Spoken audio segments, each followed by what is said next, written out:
So the 50 Best Restaurants Award ceremony is coming up very soon. Is this an exciting time leading up to the event?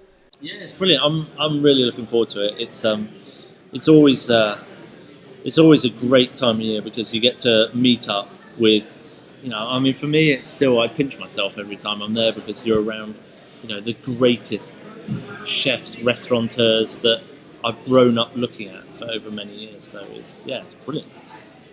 Did you take a lot of inspiration whilst you're there, or did you just enjoy the kind of experience? In terms of inspiration, I think it's more about actually being lucky enough to be part of that whole movement that's very visible to the rest of the world. Okay. So dinner's steadily been in the top 10 since its opening, and no other restaurant really has managed that. Will you be disappointed if you fall back a bit? I mean, it's inevitable. You go up, you're going to go down. But it's more, again, I come back to it, to be considered in the top 50 at any position, I think it's quite incredible. And I certainly would never have imagined this. And Heston and I always talk about this thing, like 15, 16 years ago. We would never have imagined we or food would have come this far, that, things like this we'd be involved in. So every time it's great to be there. So the list is great because it put together chefs that bonded and developed new trends, sharing ideas. Can you tell us a bit about some memorable collaborations you've seen or been a part of? Yeah, I mean, I think collaborations over the last 15, 16 years since I've been with Heston at Fat Duck, and now on to dinner, there's been various collaborations, usually charity-based. I think probably one of the earliest ones I remember was Thomas Keller, Tetsuya, Neil Perry, cooking down in Australia about 10 years ago. And for me then, that was, as a very young chef, that was extraordinary. Who's the best chef you feel should probably be on the list but isn't at the moment?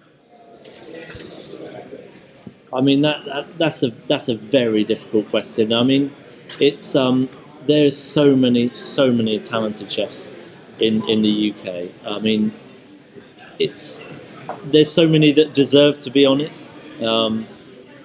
Will they make it onto the list? I don't know. It's really out of my hands. So, there's some great people.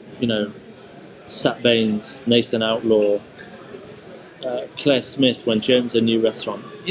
There's so many. I'm probably going to upset a lot because I haven't said them, but there's tons. The list has been criticised many times for its lack of prominent female chefs, and the fact there's an award for female chefs kind of specifically to make up for that. Do you think that's necessary? Do you think that award is a good thing, or do you think the list should just be more open to female chefs in general?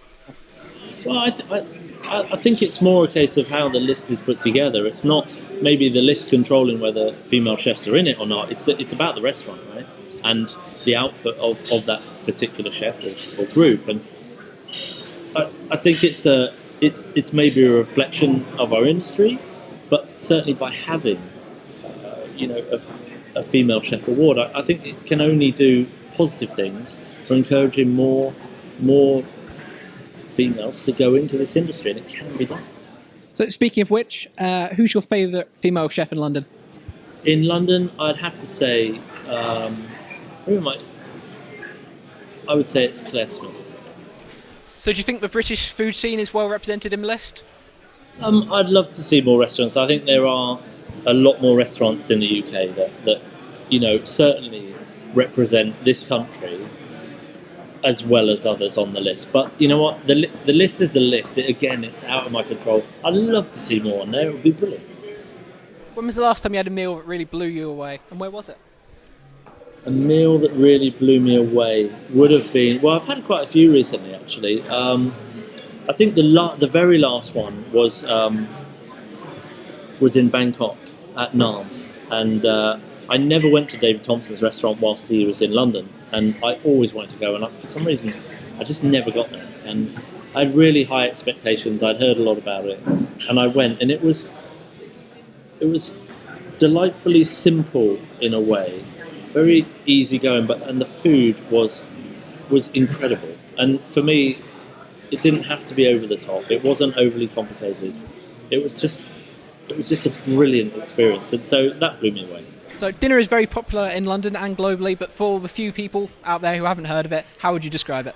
How would I describe it? I would say dinner is a historically inspired British restaurant, serving dishes, inspired from the last sort of 700 years. It's got an open kitchen, which is great. Watching the service happen. It's a large, bustling restaurant, 100 covers, chef's table, private dining room. It's relaxed, professional, and we just want people to come and have a great time. Okay, so there's a lot of buzz about who's going to take the top position. Who do you think it's going to be? Who do I think it's going to be? I really don't know. I mean, the whole list and beyond the list, there's so much talked about different restaurants and who's doing what at the moment. I don't know. I mean, it matters a great deal to reach that pinnacle in that list, in the top 50, and it will mean a lot to that team. So I wish them all luck, because it is an incredible feeling.